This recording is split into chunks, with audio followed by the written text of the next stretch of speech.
Tak to bude náš letošní potok. Jebe tuňka. My postavíme přehradu. Nějaký most by to asi chtělo, abychom tam mohli chodit na hry. Jo, takže to zvládneme. Nevím, jestli padací, nebo vysací. Máte to půjde? Ale když to půjde, tady bude přístaviště. A tady na té plošině je krásné.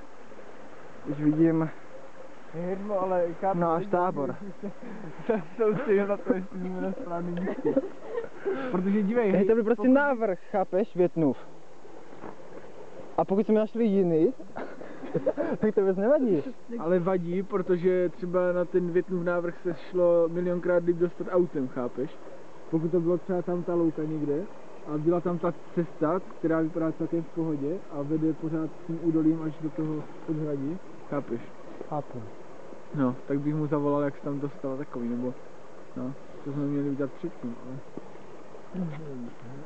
Ale já myslím, že jsme dobře.